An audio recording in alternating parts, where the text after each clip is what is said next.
Hello everyone, स्वागत है आपका हमारे YouTube channel the learning hub में। आज हम आपको बताने वाले हैं सिंधु घाटी सभ्यता से जुड़े हुए कुछ तथ्यों के बारे में।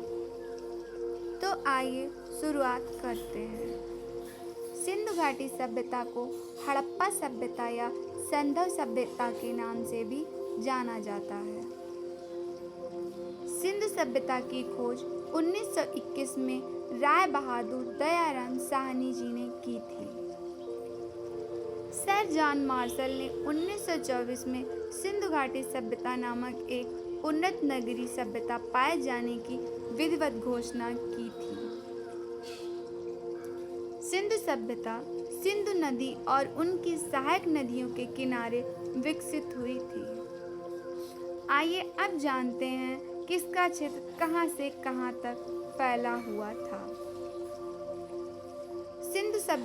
सिंधु घाटी सभ्यता का क्षेत्र आज के उत्तर पूर्वी अफगानिस्तान, पाकिस्तान और उत्तर पश्चिमी भारत तक फैला हुआ था। सिंधु सभ्यता की सर्वमान्य तिथि 2400 ईसा पूर्व से 1700 ईसा पूर्व मानी गई है। इसमें भी अभी मतभेद मिलते हैं। सिंधु सभ्यता को आद्य ऐतिहासिक अथवा कांस्य युग में रखा जा सकता है, यानी इसे हम कांस्ययुगीन सभ्यता भी कह सकते हैं। सिंधु सभ्यता के निवासी द्रविड़ एवं भूमध्य सागरी थे। सिंधु सभ्यता से प्राप्त परिपक्व अवस्था वाले स्थलों में केवल 6 को ही बड़े नगरों की संख्या दी गई है। उनमें से हैं मोहनजोदड़ो, हड़प्पा, गढ़वारीवाला, धौलावीरा, राखीगढ़ी एवं कालीबंगन। इन क्षेत्रों की विस्तृत जानकारी की लिंक आपको डिस्क्रिप्शन में मिल जाएगी। स्वतंत्रता प्राप्ति के बाद हड़प्पा संस्कृति की सर्वाधिक स्थल गुजरात में खोजे गए। सिंधु घाटी सभ्यता का सबसे बड़ा स्थल मोहनजोदड़ो है, जबकि भारत में इसका सबसे बड़ा स्थल राखीगढ़ी है।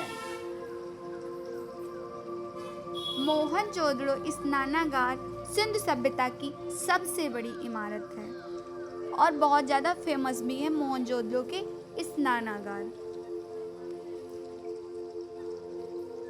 लोथल एवं सुतकोटदा सिंधु घाटी सभ्यता का बंदरगाह था। यहीं से उस समय व्यापार हुआ करते थे। अग्निकुंड लोथल एवं कालीबंगन से प्राप्त हुए हैं।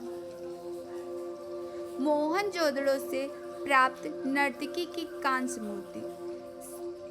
एग्जाम में सबसे ज़्यादा पूछा जाने वाला सवाल कि नर्तकी की कांस्य मूर्ति हमें कहाँ से प्राप्त हुई थी, तो याद रखना मोहनजोदड़ो से। मोहनजोदड़ो से प्राप्त एक सील पर 3 मुख वाले देवता पशुपतिनाथ की मूर्ति मिली, जिसके चारों ओर हाथी, गैंडा, बाघ एवं भैंसा विराजमान थे। मनके बनाने के कारखाने लोथल एवं चहुंदड़ो से मिले। क्योंकि ये बंदरगाह भी थे तो यहीं से व्यापार हुआ करते थे, इसलिए कारखाने तो बंदरगाहों के आसपास ही थे। सिंधु सभ्यता के लोगों ने नगरों तथा घरों के विन्यास के लिए ग्रेड पद्धति अपनाई। ये भी क्वेश्चन कई बार एग्जाम्स में पूछा गया है।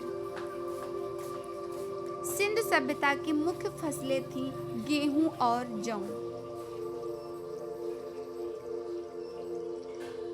स्वास्तिक चिन्ह संभवतः हड़प्पा सभ्यता की देन है। इस चिन्ह से सूर्य उपासना का अनुमान लगाया जा सकता है। सिंधु घाटी के नगरों में किसी भी मंदिर के अवशेष नहीं मिले, लेकिन पूजा होती थी, देवता थे।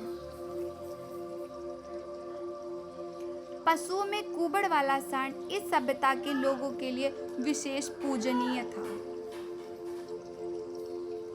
सिंधु सभ्यता में मातृ देवी की उपासना सर्वाधिक प्रचलित थी। सैंधव समाज मातृ सत्तात्मक थी। सभ्यता के लोग सूती एवं ऊनी कपड़े का प्रयोग करते थे। इससे उस समय के विकास के बारे में हम पता लगा सकते हैं कि वो समय भी काफी विकसित रहा होगा।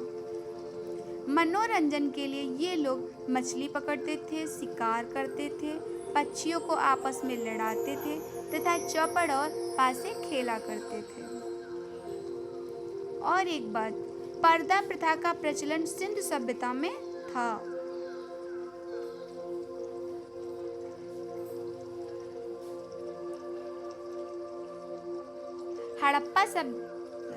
हड़प्पा सभ्यता में शवों को दफनाने की प्रथा थी, जबकि मोहनजोदड़ो में जलाने की प्रथा थी।